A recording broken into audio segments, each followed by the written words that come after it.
मैत्रिणींनो, CTET with फरा या यूट्यूब चॅनलमध्ये तुम्हा सर्वांचे पुन्हा एकदा मनापासून स्वागत करते। तर मैत्रिणींनो, मागील व्हिडिओमध्ये मराठी विषय विभागामध्ये जर आपल्याला चांगले मार्क पाडायचे असतील, म्हणजे 30 पैकी 30 किंवा 30 पैकी 25-26 असे मार्क आपल्याला पाडायचे असतील तर कोणकोणते इम्पॉर्टंट टॉपिक आहेत हे मी मागील व्हिडिओमध्ये कव्हर करण्याचा प्रयत्न केलेला आहे।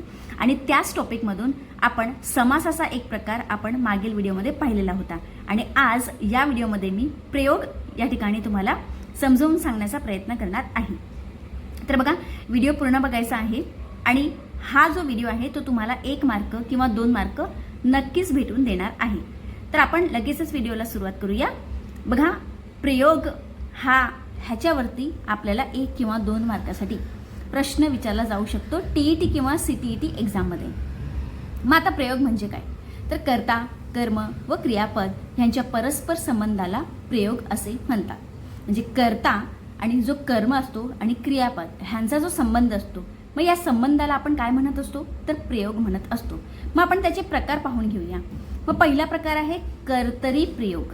आता बघा, नावामध्येच थोडंसं या ठिकाणी लक्ष द्यायचं आहे की नावामध्येच कर्ता दिलेला आहे। कर्तरी प्रयोग म्हणजे कर्ता।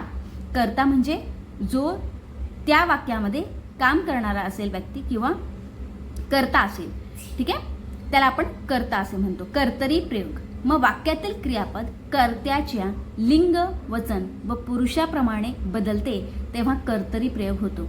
परत एकदा सांगते, वाक्यातील क्रियापद बदलेल। बघा मैत्रिणींनो, लक्ष द्यायचं आहे की वाक्यातील क्रियापद बदलणार आहे। कधी बदलणार आहे?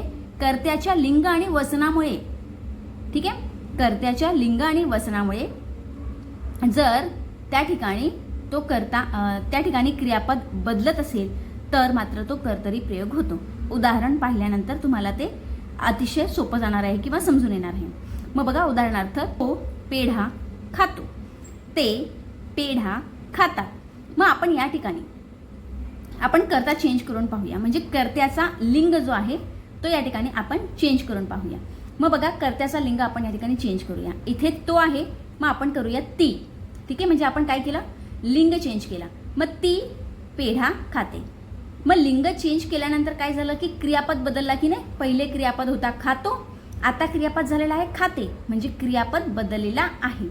मग आपल्याला जर परीक्षेमध्ये एखादं वाक्य दिलेलं असेल आणि प्रयोग ओळखायला सांगितलं असेल तर आपण आपल्या मनामध्येच लगेच कर्ता चेंज करून पाहायचा आहे।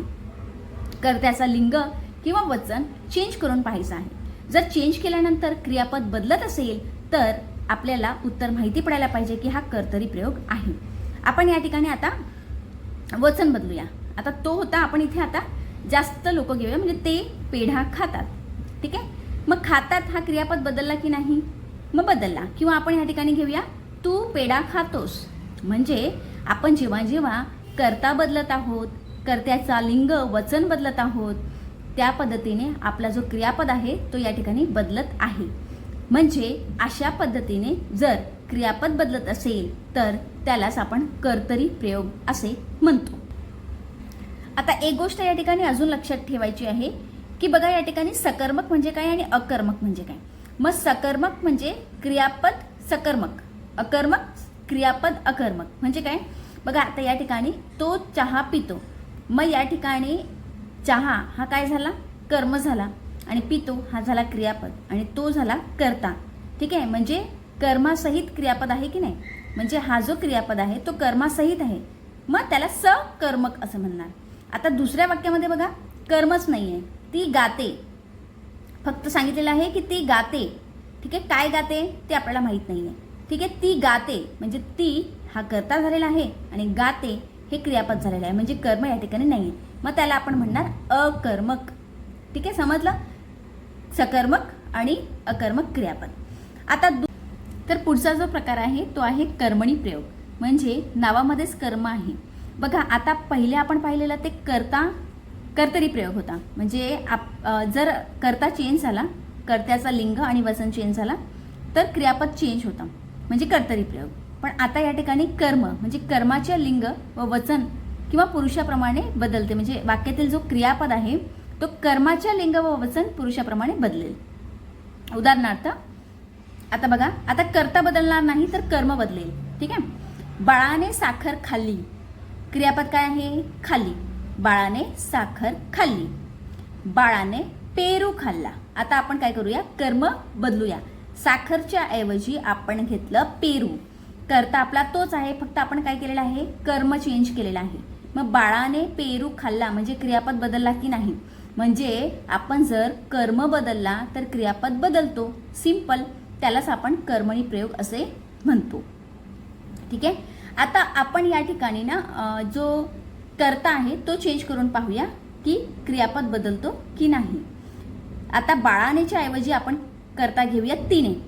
तिने साखर खाल्ली. इथे पण खाल्ली, इथे पण खाल्ली. म्हणजे जर आपण कर्ता बदलला तर क्रियापद बदलत नाही. इथे बघूया आपण, तिने पेरू खाल्ला. आपण कर्म सेम ठेवला पेरू.